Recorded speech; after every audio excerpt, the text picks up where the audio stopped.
అనేది ఒక అవకాశమని మరింత సేవ చేయడానికి దీన్ని ఉపయోగిస్తారని ప్రొఫెసర్ కోదండరామ్ అన్నారు. ఎమ్మెల్సీగా పదవి బాధ్యతలు స్వీకరించిన ఆయన ఏబిఎన్తో మాట్లాడారు. తాను కత్తి పెట్టి బెదిరించి ఈ పదవి తీసుకోలేదన్నారు. అధికారం అనుభవించడానికి తాను ఎమ్మెల్సీ కాలేదని ఆయన స్పష్టం చేశారు. బీఆర్ఎస్ నేతలు చేస్తున్న విమర్శలను పట్టించుకోనని కోదండరామ్ స్పష్టం చేశారు. మంత్రివర్గంలోకి తీసుకుంటారని జరుగుతున్న ప్రచారంపై తాను సమాధానం చెప్పలేనంటున్న కోదండరామ్తో మా ప్రతినిధి సిద్ధార్థ్ ఫేస్ టు ఫేస్. కాసేపటి క్రితం ఎమ్మెల్సీగా ప్రమాణ స్వీకారం చేసినటువంటి ప్రొఫెసర్ కోదండరామ్ మనతో ఉన్నారు. ఆయనతో మాట్లాడదాం. సార్, అనేక సార్లు అసెంబ్లీ ముట్టడికి వచ్చినటువంటి కోదండరామ్ ఇప్పుడు అధికారికంగా అసెంబ్లీలోకి అడుగుపెట్టనున్నారు. ఎట్లా ఉన్నది ఈ ఫీలింగ్?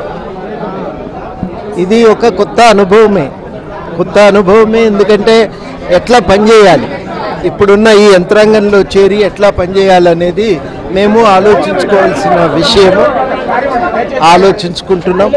దాని విషయంలో చాలామంది పెద్దలను కలిసి మాట్లాడుతున్నాం. వారందరి సలహాల మేరకు మా కార్యాచరణ ఏ పద్ధతుల్లో నిర్వహించాలో ఆ పద్ధతుల్లో మా కార్యాచరణను కూడా మేము నిర్వహిస్తాం. తెలంగాణ వస్తే కోదండరామ్ ప్రభుత్వంలో కీలక స్థానంలో ఉంటారు అని అందరూ భావించారు. కానీ 10 సంవత్సరాలు మిమ్మల్ని పూర్తిగా పక్కకు పెట్టింది, మీపై వివక్షత చూపించింది, మిమ్మల్ని అనేక సార్లు అరెస్ట్ చేసింది. మీరు ఇప్పుడు అంటే 10 ఏళ్ల తర్వాత ఎమ్మెల్సీగా కావడాన్ని ఎట్లా చూస్తారు?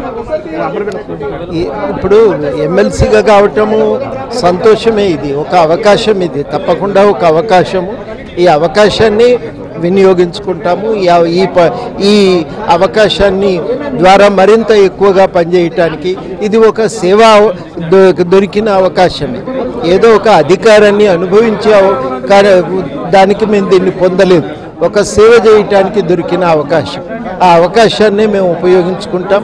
ఆ సేవ చేయటానికి ఎంత మేరకు మాకు చేతనైతే అంత మేరకు మేము మా కార్యాచరణను కూడా కొనసాగిస్తాం. ప్రొఫెసర్గా కోదండరామ్ని చూసినాం, ఉద్యమకారునిగా కోదండరామ్ని చూసినాం, ప్రజాప్రతినిధిగా ఎమ్మెల్సీగా కోదండరామ్ ఎట్లా ఉండబోతాడు? అట్లే ఉంటాడు. ఏం మార్పు ఉంటుంది? ఏం ఉండదు.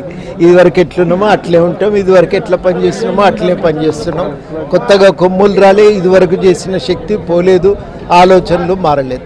బీసీ బిడ్డలకు ఇచ్చినటువంటి అవకాశాన్ని రెడ్డి సామాజిక వర్గానికి సంబంధించిన కోదండరామ్ కొల్లగొట్టారు అని బీఆర్ఎస్ వాళ్ళు విమర్శలు చేస్తున్నారు. ఏం చెప్తారు వాళ్ళకు? ప్రభుత్వాలు మారినప్పుడు తప్పకుండా వాళ్ళ ఆలోచనలు వ్యూహాలు మారుతూ ఉంటాయి.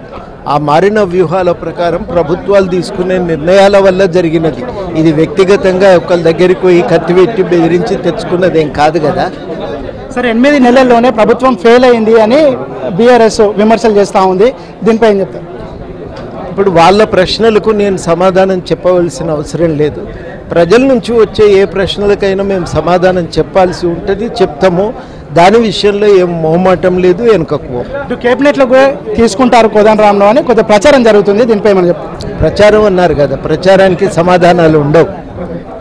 ఇది మొత్తానికైతే తన పాత్ర గతంలో ఏ విధంగా ఉండేదో ఇప్పుడు కూడా అదే విధంగా ఉంటుంది.